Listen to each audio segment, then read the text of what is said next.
Just letting everybody in.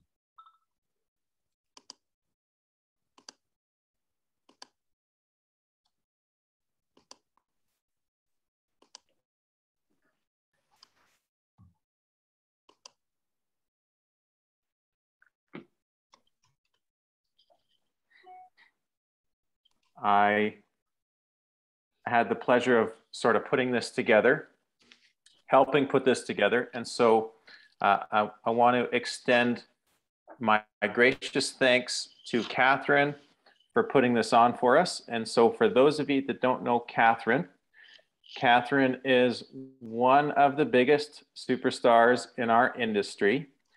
And I'm very, very honored to be sort of sideline partnered with her in our organization as a whole. And I think most of you have seen her resume. I think her reputation speaks for itself. But to recap, I believe, Catherine, you broke the record for selling the first $100 million house in the US. Is that right? That's correct. The first house over 100, single family home over $100 million. That's pretty cool. I don't want to even count how many average home sales that would be in our market to accumulate to that, but that's a pretty big accomplishment. But also, she's recently been listed in Forbes magazine. She's one of America's top 250 real estate professionals, top 100 agents in the US in the Wall Street Journal, top 40 influential businesswomen, and she's actually a best-selling author, which I believe your book is now top 5 in the Wall Street Journal's bestseller list, which is a pretty big accomplishment. So Catherine, why don't you take it away? Tell us a little bit about your story, and we're all ears to see what we can learn from you here today. So thank you. Thank you, Chris. If everybody could just mute themselves, that would be very helpful. So we don't have any distractions. There are people still coming in, so I'm kind of managing the door too, sorry. Anyway, thank you all for being here. So nice to have you. If you have any questions, please put them in the chat.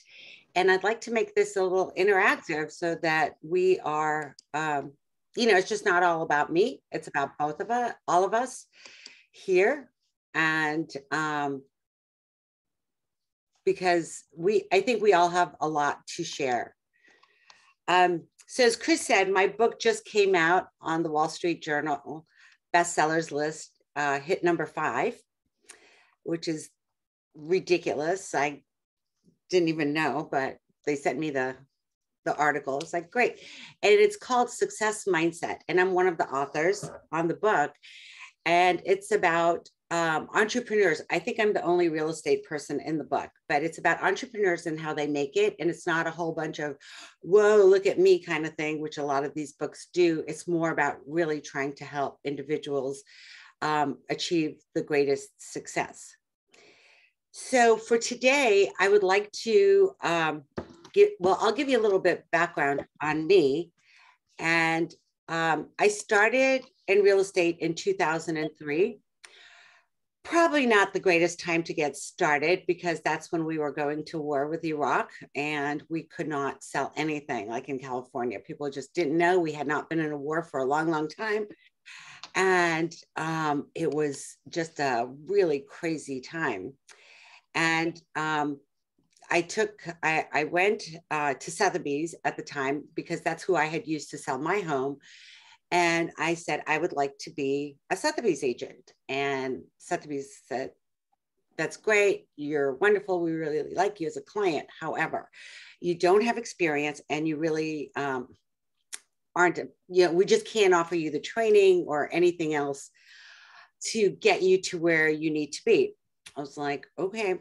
Then I went to go join another company called Elan Pinal. It's in Silicon Valley. And I went through the training and there were about 40 people in the training. And they asked everybody around, they said, how much would you like to make your first year? And some people were like 25,000, 50,000, whatever per year. And I just said, I'm going to make $600,000 a year. Well, the whole room erupted in laughter. And they said, oh, you're never going to do that. And I was like, yeah, I will. And so my first year, I did not make the 600,000, but I did make over 400,000 as a first-time agent. And I did that in a market where I knew nobody. I did not have any connections. My personal friends that I had in the San Francisco area, they didn't want to use me because I was new, and I can't blame them, right? Because I'm sure anybody who's gone through this before, you go to your friends and your sphere, and oftentimes you get told, I just can't risk my biggest investment. You just got your license. And yes, you have been successful in doing other things, but I can't do that right now. So I said, okay, well, I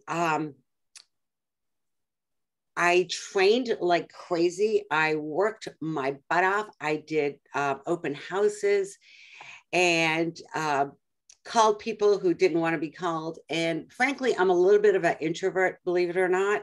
And I'm not the kind of person that really likes to get on the phone and cold call or do all of those things. And when I am around people and when I am on, I really do feel like I need to take some time off afterwards just to kind of recharge myself, because I give everything I have. So one of the first things that you all hear in this business, or any business, frankly, is fake it till you make it. Who's heard that? You can raise hands, and who believes in that sort of thing. So I'm here to say, do not fake it till you make it. Make it so you don't have to fake it, right? And you're like, how am I going to do that? I don't have any listings. I don't know anybody. And I really want to be great at this, and no one's going to use me if they think that I'm new.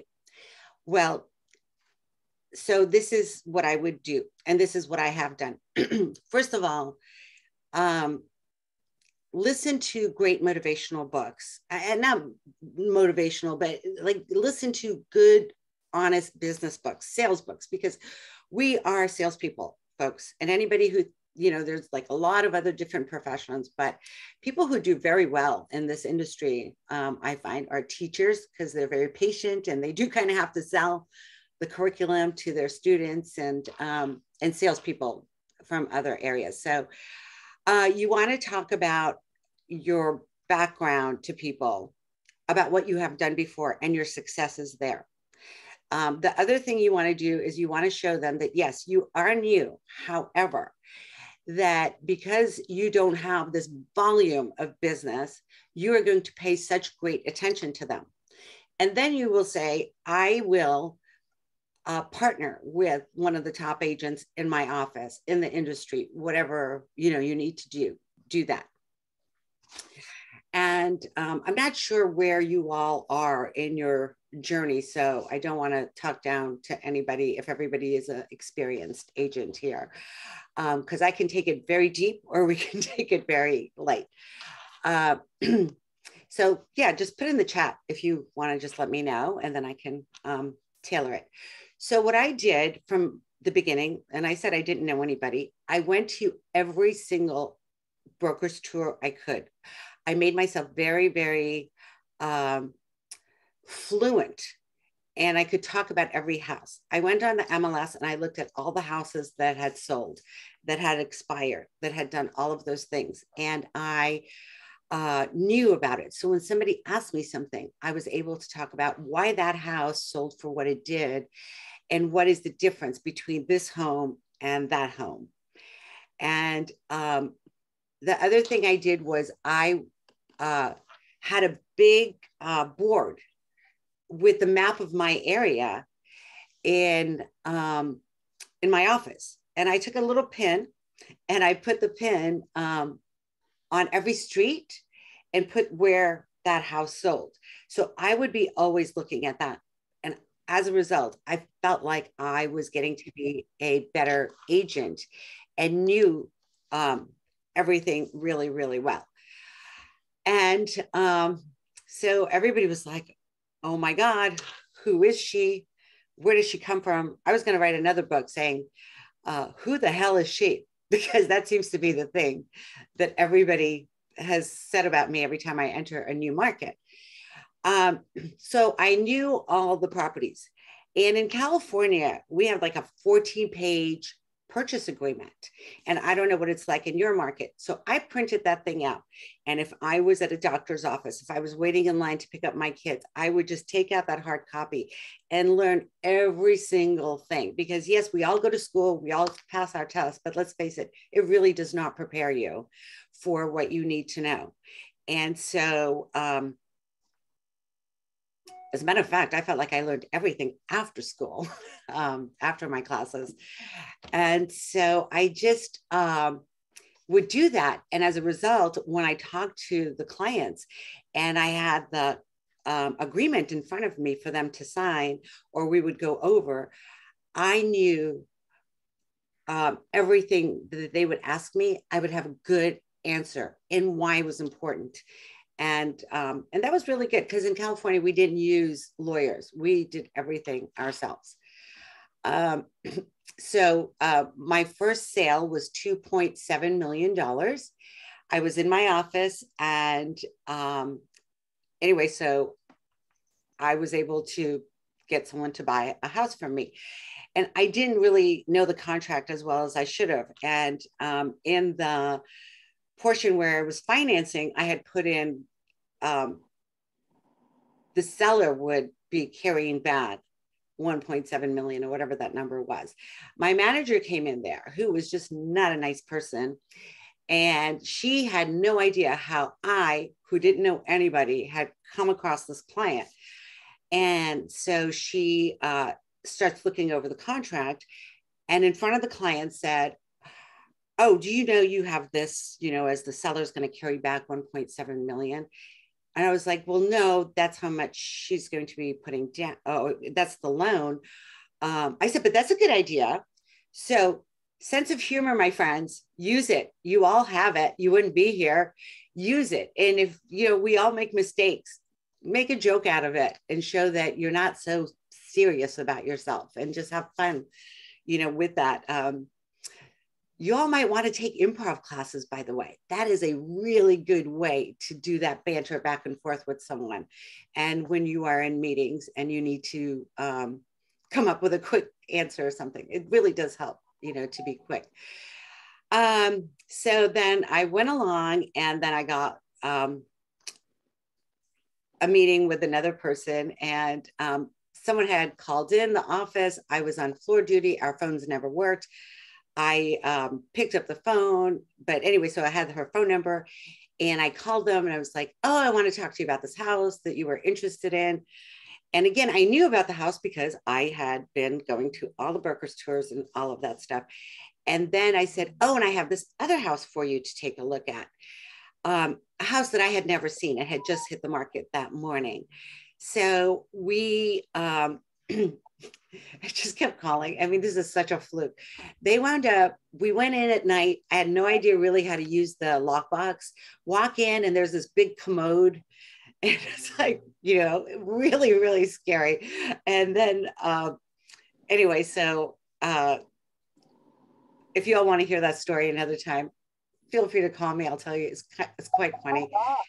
Anyway, they wound up being my best clients. And I wound up selling them a house like almost every year because he was such a successful guy and he just kept getting promotions and she kept fixing it up. And I kept selling the house for like $1 million more every year. And so that was fun. And then, so a lot of my clients I got from open houses. The other thing I did is I volunteered a lot. I volunteered at the school. I volunteered at homeless shelters for the Rotary. There's so many opportunities in your community to volunteer.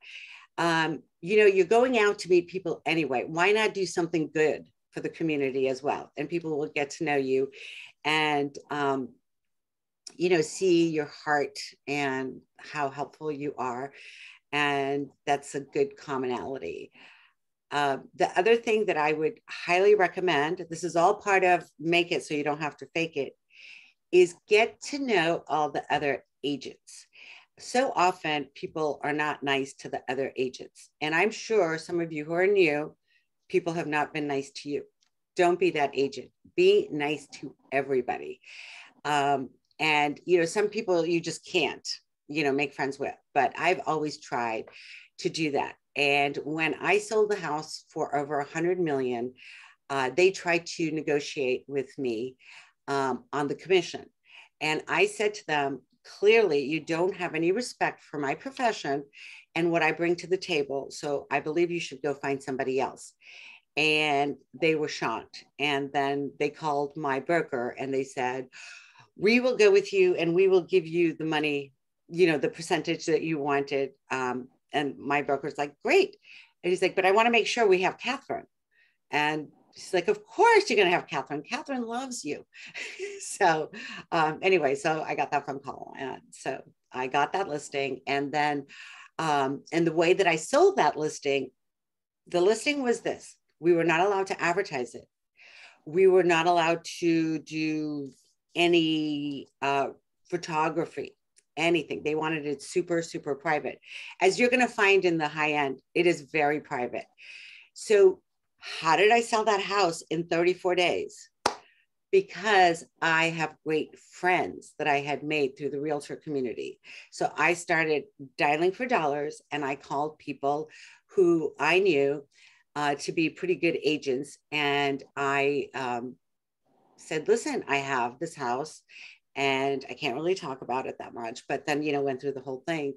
And one of my dearest friends, realtor, whose biggest deal up to that point was $7 million, wound up bringing the buyer. And his career has since like exploded as a result of it. I was under non-disclosure, so I couldn't really talk about it. So everything I'm telling you here are things that have already made it to the newspapers and all of that. So I'm not talking out of school. You know, so that goes back to being really good friends with the realtors. Now you're going to find while you're going through this is you're going to find somebody who is not very nice to you. You call to make an appointment, you talk to them, and they're just mean. You know, the realtor is just mean. They've had it. They're grouchy. And I had somebody who I was training and she started crying. And I told her, it's their job to make you quit. And it's your job to stay in this business. People come and go. Your job is to look forward and know that you will outlast any broker. You will outlast any client, any bad things, any of those things that, you know, you might be experiencing. If you stick with your devotion to this business, you will outlast it and you'll laugh and say, wow, that was crazy. So the one thing that you're going to find that you're going to get, let's say you get a listing miraculously. It's a big one. It's, let's say, you know, $5 million. And people will call that client. The other agents will say, how can you use this person? They don't know anything. They're brand new. They're not from here. In my case, it was constantly, she's not from here. So you just have to be able to talk to that. And for me, when I moved to San Francisco, I didn't know anybody, did great. Then moved to Beverly Hills, didn't know anybody, and then became the number 2 agent at Sotheby's Beverly Hills, which was a huge thing. 4 years ago, I moved to Boston. And again, didn't know anybody, started from scratch, and then, you know, just have a really good work ethic. And I worked hard. And especially around Boston, people here are, if you didn't come on the Mayflower, you're new. So even now that I've been here for 4 years, I still get, oh, you just new. And I'm like, I'm not new. I'm a seasoned agent now. But anyway, so that was one of the biggest reasons why I joined EXP, is because I didn't want to start all over again. And with the agent attraction and being able to build our business, I'm very excited because now I am one of the top agents in the Boston area. And now I'm building my business. So if I choose to move to Africa, I don't have to start from scratch because I will have a very nice business on the side. Passive income, if you will. So So tips on finding luxury listings. So I'm an engineer by background. So I use technology a lot. So I was the first person to use Google AdWords. And I used the words, I used the Google stock symbol. They had just gone public, GOOG. And then I also did Apple, AAPL. So anyway, so I wound up getting a lot of really good people who wanted to work with me from that. I had a really good website that captured the leads. And you're going to find that some of them are, not that great. But anyway, so I call people, I work with the people that I had gotten through that. And nowadays, it's very difficult to do Google, Facebook, any of those things. They're so strict, and their fair housing laws, they're getting sued. They can't. In 600 meters, turn right onto Ron McNeil line, County Road 52. Hey, Lindsay, can you turn off? Can you mute yourself? Thank you. So what do we do? So believe it or not, I go through the same problems that you do. Even though I've been doing this now for 18 and a half years, I have to constantly reinvent how I market to people. So watch how you can get SEOs. Take the next right onto Ron McNeil.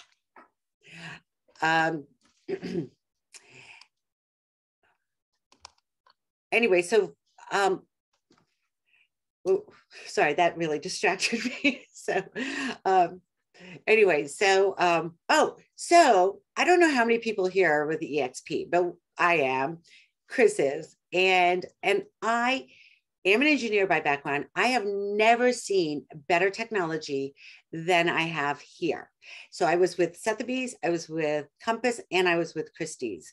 And everybody touts that they have the biggest and best technology. And I find that EXP has the best technology out of everybody. So how do I get luxury listings, my friends?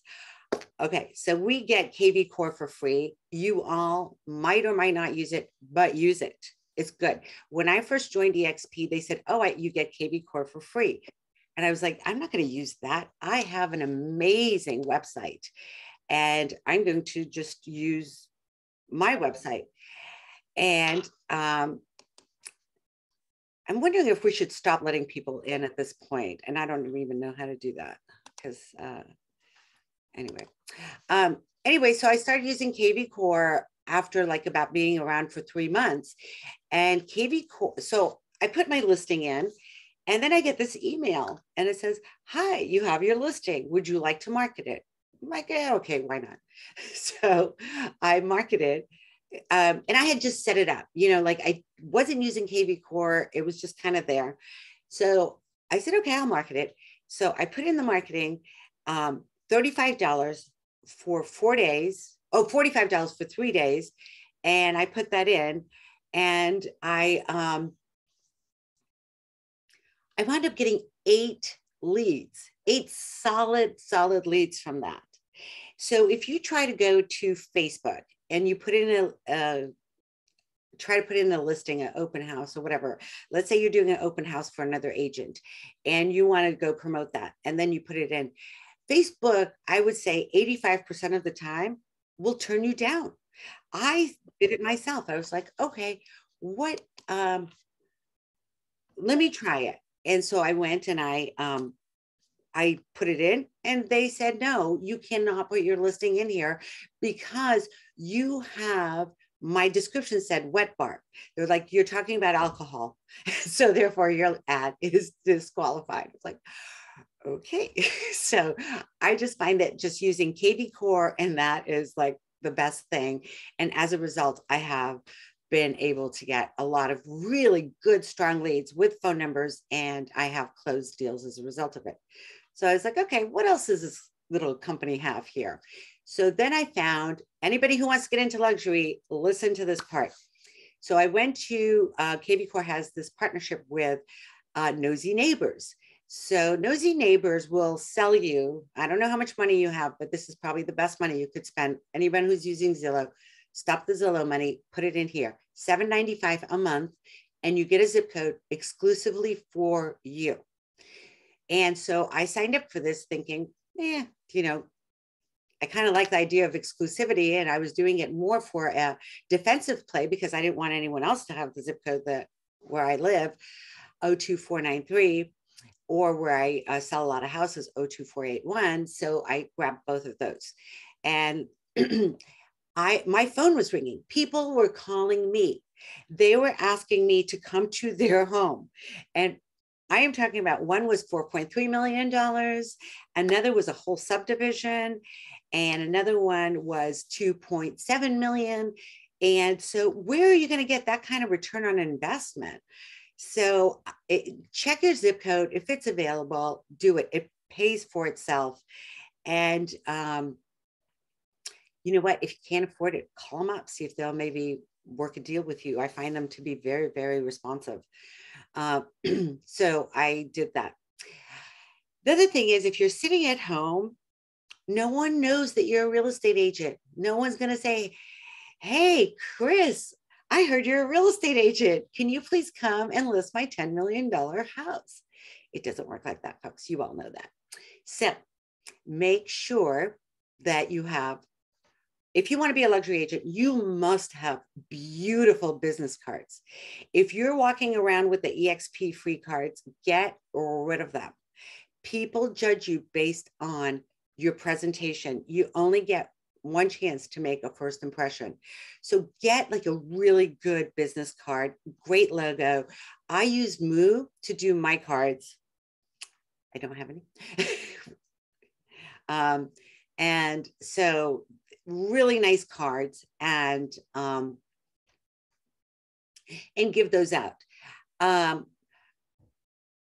So one of the things that I did when I first started is I would drive around my neighborhood, and I hope you all know this, but if you don't, this is the best advice you're going to get.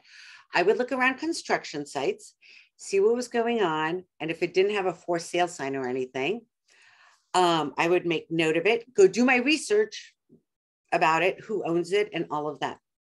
The next morning, early, like 8, I would take coffee and donuts, like a lot of them, and I would take it to the construction site, and I would talk to whoever the head person was there.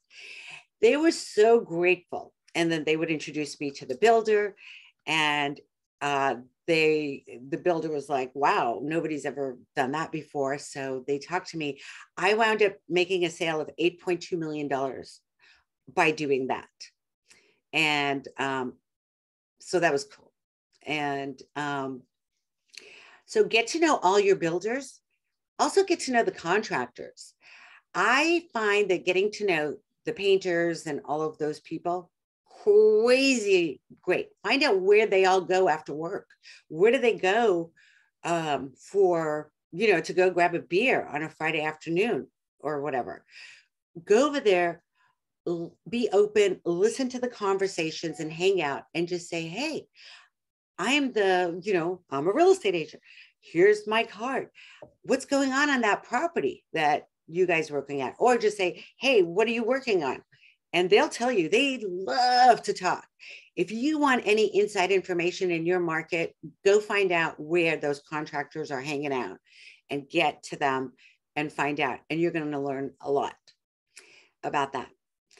And then the next thing that I love doing is I talk to the local mail person. Again, somebody who loves to talk to you. Like, hey, you know what? I'm going to be listing this house over here. Let me know if you know of any of your people on your route that don't, that have been like talking about moving. Or, again, just be really friendly. And they'll say, well, Joe Smith down the street, I think they're going to be moving because their kids just graduated from college and they're going to be moving to Florida. Well, there you have it. There's your potential client. And just be nice to these people. And that. So I have gotten a lead from my facial person, the woman who does my facials. Again, I'm being sensitive to people who don't have a whole lot of money to spend, but if you're going to get a facial, go to the best place to get that facial. If you're going to get a haircut, go to the best place to get a haircut. You need to be where your clients are. And if you have a lot of doctors and all of that, go see a whole bunch of specialists. You'll be healthy and you'll make a whole bunch of potential clients for yourself. And I have had that where I went to a doctor, and twice I have had my doctors become my clients. I guarantee you, you have not heard that. So somebody just said how to handle realtors poaching your clients. Let's face it, if you're good, nobody can poach your client. Okay? So be good. Be the best. Make it so you don't have to fake it. Clients come and go, but I've had people try to poach my clients all day long. I just have a builder that I work with exclusively, and somebody called him and said, oh, my clients are interested in the next house you're going to build. Well, of course, he turns around and calls me. And so then she called me and she's like, oh, my client. I was like, yeah, well, you already spoke with my client. So, call them out on it. They need to be called out. And then you let them know, listen, I really respect you, and what you do and what we do is very, very difficult. There is more than enough to go around. I am the type of person, and I'm sure you all are too, I have an abundance mindset. I feel like there's more than enough. And how I came to this is when I first moved to Beverly Hills. And it seemed like everybody and their brother was a realtor. And every single out of work actor, director, writer, they're all real estate agents. It was very, very intimidating, frankly.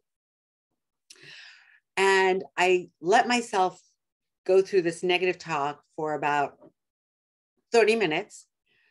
And I was like, that's baloney. There's enough for everybody. And the minute I changed that is the minute when I changed my business and things started coming to me. So you need to have those mantras. Chris and I both really, really, really, really, really like Dr. Joe Dispenza. He's amazing. Write it down. There's a lot of YouTube on there. And it's he's like beyond one of these spiritual gurus and everything. Everything he does is science backed. And it is about how to attract abundance in your life. And you do the meditations. And my favorite is Walking Meditation 5, but it's kind of an advanced thing, but start small and do those meditations. Those things work. The laws of attraction, those work too. Jeff says Dr. Joe's awesome, right? And so I went to a Dr. Joe seminar in Cancun. And this is after I've been meditating now for 2 years. And I went to this seminar. I came back, and a client I had been working with for a whole year finally found a house on my last day there. We signed the contract, multiple offers. We wound up getting it $4.4 million. I was feeling really good after we walked through and everything. And so I was like, okay, I have been in Mexico. I need to have a really great meal, and I'm going to go to the our local steak place. It's wonderful. It's called the Coach Grill. And there was like 4 people on there. I went and I sat at the bar, which is what I always do. Do not go get a table for yourself. You talk to yourself enough. Go talk to other people. So I went and I sat at the bar, and there was a woman sitting at the bar, and she looked over at me and she said, "Madam, may I ask you who does your hair?"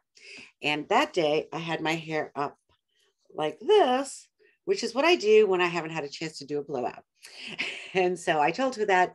We started chatting, and anyway, everything. And then she said, what do you do? I said, I'm a real estate agent. And she said, with who? And in this town, and I'm sure it's the same way with your town, everybody likes to judge who you're with. And then they put you in that pigeonhole. So I said, well, I'm on my own. I have my own company, Catherine Bassick Fine Homes in the States, but it's brokered by EXP, and they are brokerage in the cloud. So I use them for my legal. I use them for my accounting. and all of that. But all the marketing and all of that brain stuff that comes to selling a home, that all comes from me. I've always wanted to do luxury at a different level. I've never been allowed to do luxury at a different level. And now I get to do luxury the way I see it done. And of course, I whip out my gorgeous business card and she's very impressed. And so she said, well, I have a house that I want to sell. I said, okay. And so, and I said, look, please don't, we've all been through this, right? Someone wants to get close to you. They're like, oh, I may want to sell my house. I was like, look, I really like you. You don't need to tell me you're going to sell your house. I like you. She's like, no. I really need to sell my house. My house is $7 million house in Wellesley. I'm like, okay. And so we said, okay. And she's very, very private. And so I wind up making an appointment with her the next day for 12 o'clock. And I'm like, I don't know if she's going to show. I don't know if this is real or whatever. So then I wind up getting the listing the next day. And then I sold it a week later. How did I sell it? Oh, by the way, I got 6% commission. Do not discount your commission. You're worth that and way more. And so the mail person, I spoke to the mail woman, like, listen, I'm going to be putting this house on the market. But nobody had lived in the house. And so the grass was growing. It had even made it to the papers. Like, who are these people who own this home? All of this stuff. And so anyway, she called up a builder that she knows. And he came in and he made an offer before I had even put a for sale sign on the property. So that's what I'm saying. So you have to be available for magic to happen to you. And then when the magic happens, close it.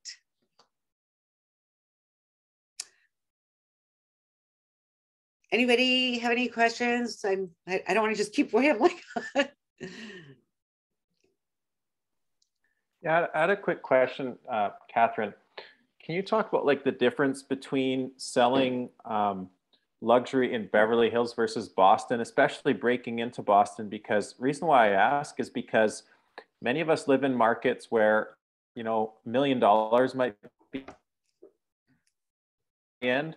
So this whole idea that like, no matter what your price point, no matter what your market, the idea of increasing your average price and breaking into that market, how much product there is. Can you talk about like the differences between the two markets?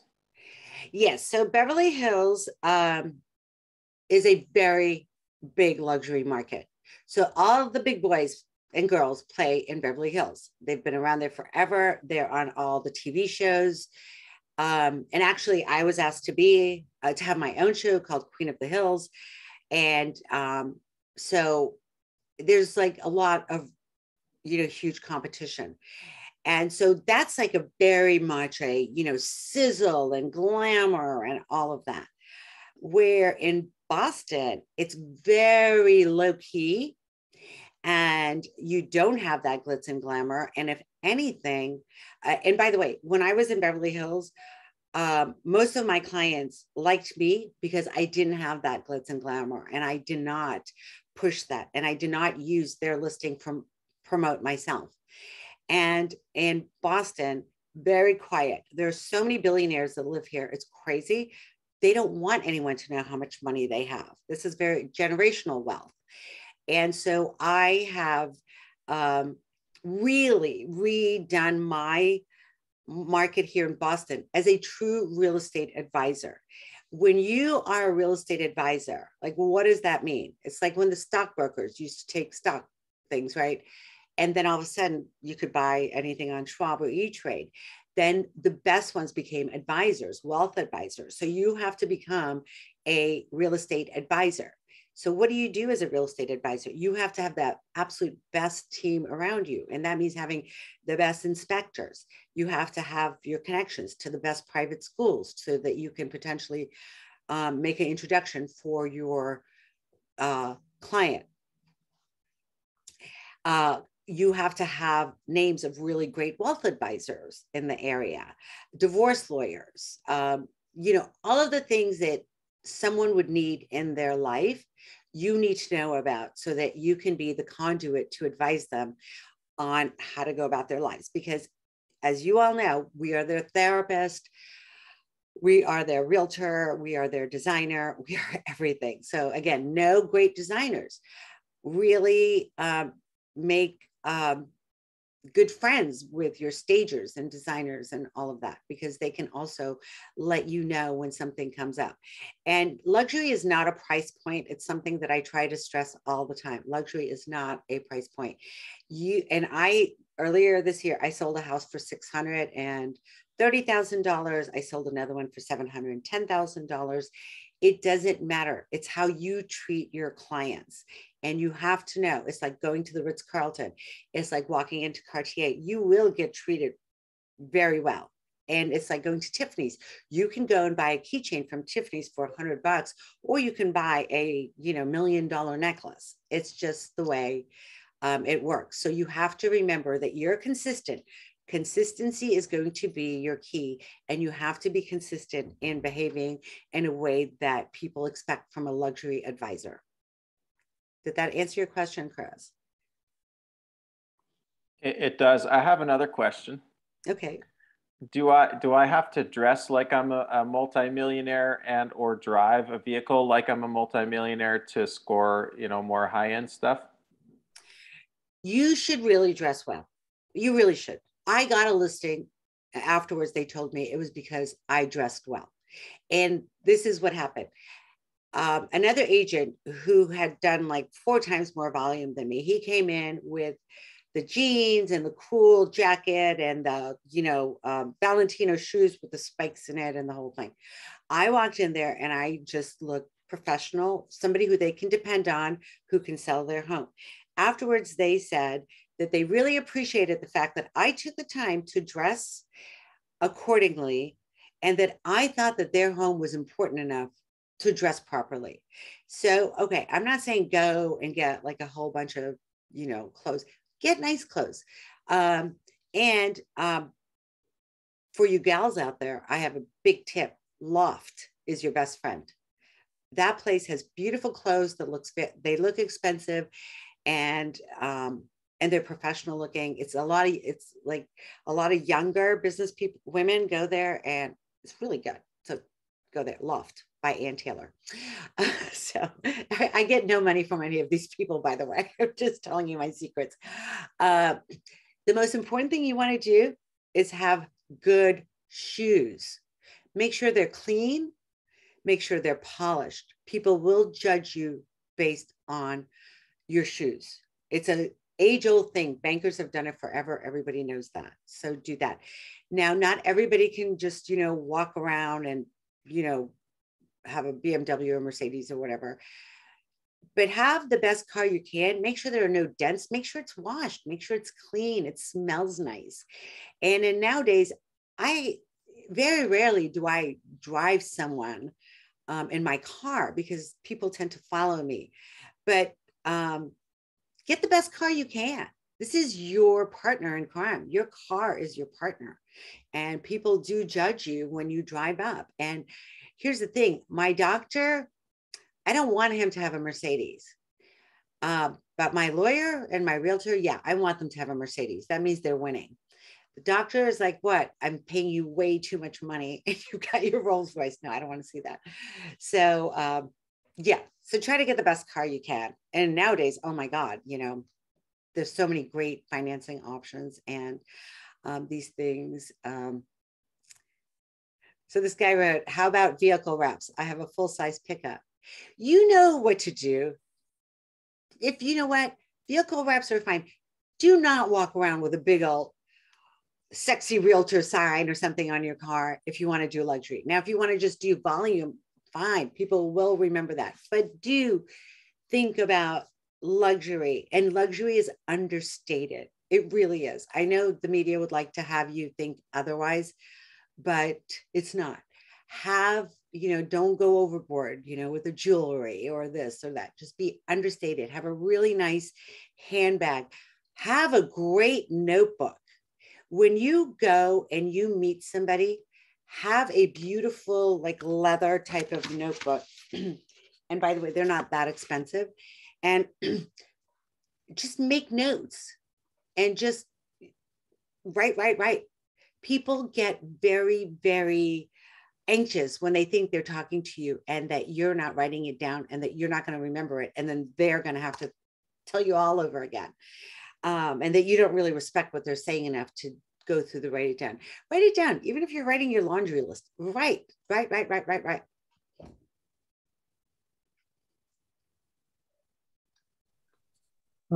I have a question? Sure.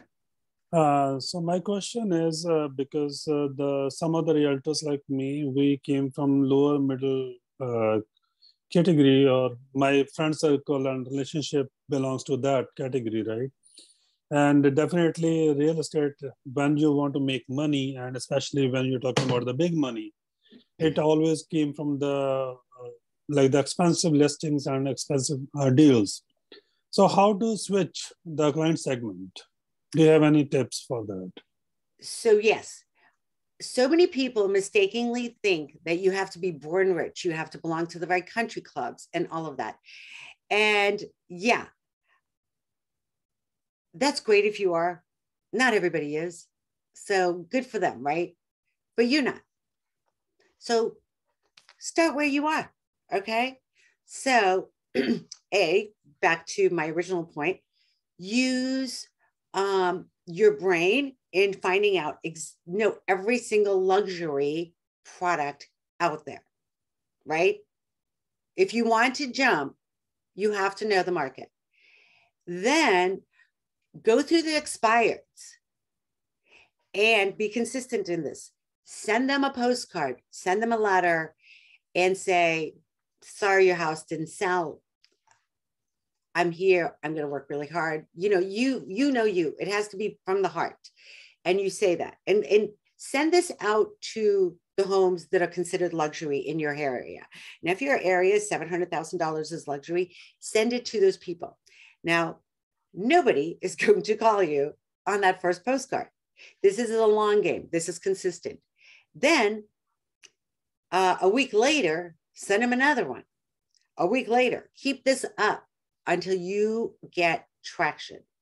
They see you, they're consistent, and then send them market reports, send them the recent sales, and they're gonna see your name over and over and over again. And they're like, you know what? My last realtor kind of wasn't really in it.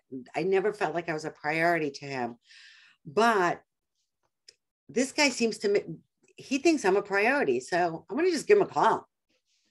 So that's how you have to do it. So you have to market to those people. The only reason why I'm asking is because last year I just finished my second year, and last year thank you so much. So when I came across for it's close to $250,000 listing, and the guy invited me and asked me to do the CMA for his property. And because I drive to Son and he drives luxuries. So I guess that could be the one of the reasons that I couldn't get the listing, because of whatever the price I quoted to him. He listed his house almost $100,000 above that price, and his house is unsold till date, and he is planning to rent it out. But my point is, like, do I need, like Chris asked you the same question, but my question is from my personal experience. When I'm going to do the CMA and, to get the price of the list property, do I need to, because for that reason, I have to change my car. Now I bought a kind of, little one, like the upscale car than the previous one, but it's working. And Chris, I just want to tell you, like, definitely driving a better luxury car, it's working to get the listing, and it's working for me for the last 6 months. So that's why my question came from, like, do I need to prepare like them? Definitely, I always use my suits and leather shoes, but regarding the car and your presentation. Where And do you definitely meet when them? you Where do you meet them the first time? at their home, they invited me. So maybe if you're not thrilled with your car, maybe you have them invite them to your office first to get to know them. And The then problem is maybe like go to the their office. uh, Park around the the street. actually the thing is I try to call them, but the problem is, you know, the people from the upper segment, they believe that okay, they should be listened, like someone should listen to them. They don't want to listen to you. Like this is kind of Oh no, mentality and they're with that right. side. You should listen to them. Yeah, so 100%. like Listening is the greatest thing to get into luxury because yeah. people don't like to listen. Everybody likes to talk. That's why we have 2 ears and 1 mouth. So, No, but you have to listen.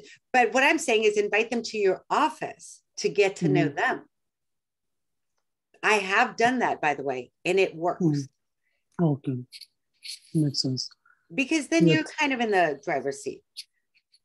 Yeah, And by thank you the way, so much. don't go through a big old listing presentation about how great your company is and how great you are.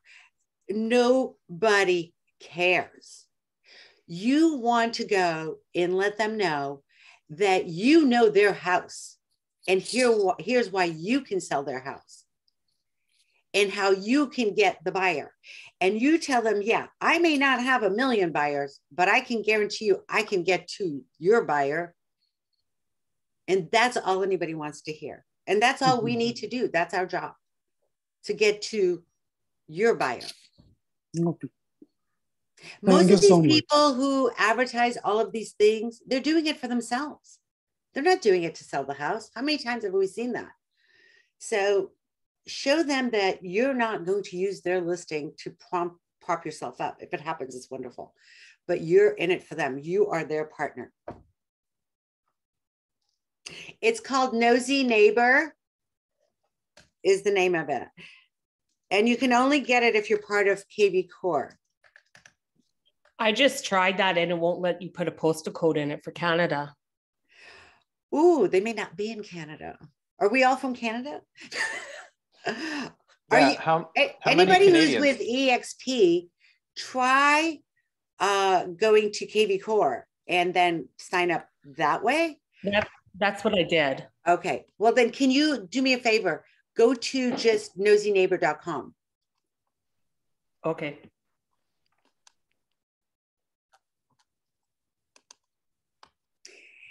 And if that doesn't work, I have another one. Okay, so but let's say it's not in Canada, and but you still want to do this, right? So you're not going to get the full benefits of it, but here's what you can do. You can find out, because we are all now, after this meeting, we are all going to find out every single sale and every single listing. We're going to put ourselves on the automatic list to get every listing, and we're going to know about it before anybody else will. The minute a new listing comes up in your neighborhood or the area that you are farming, get the address, go take a photo of it, make a postcard, send it to 30, 40 people in the neighborhood and say, your neighbor's house just came on the market. And I'm happy to do a market valuation for you. That works as well. What I love about Nosy Neighbors is somehow they have the clients' emails and they have this and they have all of this other cool stuff that goes along with it. So last week I got an email from a potential client that said, hey, we aren't ready to sell till next year because our child is graduating, but I would invite you to come to my house and give us any thoughts you have. And I just want you to know, I'm kind of making it seem like everything is so easy peasy for me. It is not. I struggle just like you all do. When I first moved to Boston, I went to a listing presentation. I gave them my price. I thought I had done a great job. And I gave them my price. The other person came in after me. They badmouthed me, said, hey, she's not from here. She doesn't know the market, all of that stuff. And then and then they went in at $500,000 more than I had quoted them. They got the house. they got the listing. They never sold the listing. And the owner told me that they thought that they had been had. You don't want to have that reputation. And it's going to happen. And I want you to know, I have lost things, but I just go, they're lost because I am fabulous. Can we all say this together? They're lost. I am fabulous. Come on, guys. Where is it? Yay. You have got to own that. You are fabulous and they are lucky to work with you. So just remember that. And then the next person would come. And by the way, if you get a bad listing that maybe you priced high, whatever, and they gave it to you, that's just bad energy. And believe me, more things won't come to you. And I've done it. And then the minute that goes away, either, you know, we separate the expired, whatever, I get 5 or 6 other things that came to me. Like, where were these things, you know? But it is the energy. It's supposed to flow through us.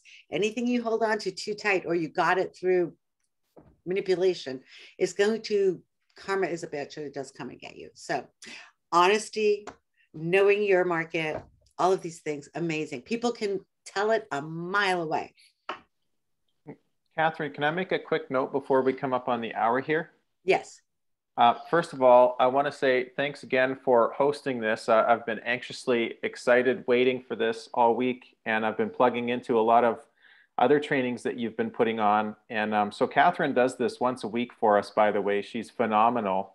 So if you're just looking to add an extra $1,000 per commission check to what it is that you do, or to increase your average sales price by 50 or 100,000, this is definitely the place to start. And a big part of it is definitely mindset, as she's mentioned numerous times, and knowing your market. But I do want to mention, so Catherine's a big superstar. We've got another really great real estate agent in our group, in our line, so to speak. And in March, we're looking to do another one of these. So stay tuned, keep your ears open. We're going to be coaching and training on how do agents, so this one is, how do agents sell houses of, you know, average price $5 million, whatever. The next one is going to be, how do agents sell 200 plus homes per year? So we're going to have somebody great come and speak to us who coaches and trains realtors to do just that. And many of us on this call know who that person is, but keep your ears open for that. And yeah, thanks again. Feel free to look Catherine up and check her out on social. So I'll give it back here to you here, Catherine. Thank you, Chris. Thank you all for having me. I hope you got something out of it. And so if you have any, thank you. Can I ask also one have last question? on YouTube, I have the luxury collective classes on YouTube. So if you can watch all of our luxury trainings. It talks about the expired listing ones. It talks about all of these things that I touched on, much deeper dive. Right now, we are saying do not fall asleep. The holidays are when you're getting everything geared up for next year. So do everything you need to do now. Volunteer, volunteer, volunteer. People are so anxious to do get-togethers. Do a get-together. Does not have to be expensive. So right now, between now and the end of the year, just work like crazy to establish yourself and then do a business plan, because if you fail to plan, you plan to fail. I got all kinds of them. Anyway. Catherine, can I ask one last question? Sure. If you don't mind. No, go ahead. My question is regarding the social media. Because, you know, real estate is a relationship building business.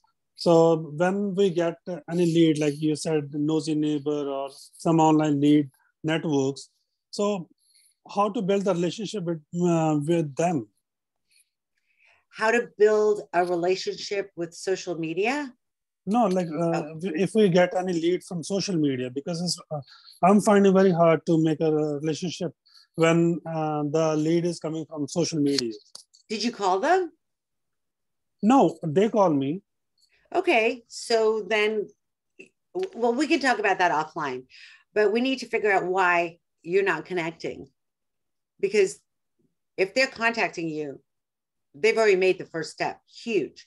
That's 90% of it, is that they're contacting you. So we got to figure out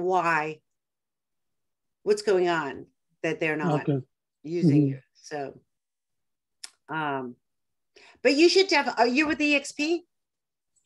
Unfortunately not, but I sent a couple of agents to EXP. And I told Chris that eventually I will join EXP, but right now I'm in the middle of something and I have to finish those things and wrap up the stuff. Okay. Then eventually I will be with EXP sooner or later. Because we have over 100 training classes a week. Mm-hmm. And we've got some real superstars who teach it. So when you do join, you're really going to be impressed with the group, and specifically the Game Changers group. And that's where we are. And again, in the meantime, feel free to go to the YouTube ones and see if you can pick something up from the classes that we've already been teaching. The Luxury Collective class. And then once you're with the XP, we'll invite you to the weekly classes. Okay?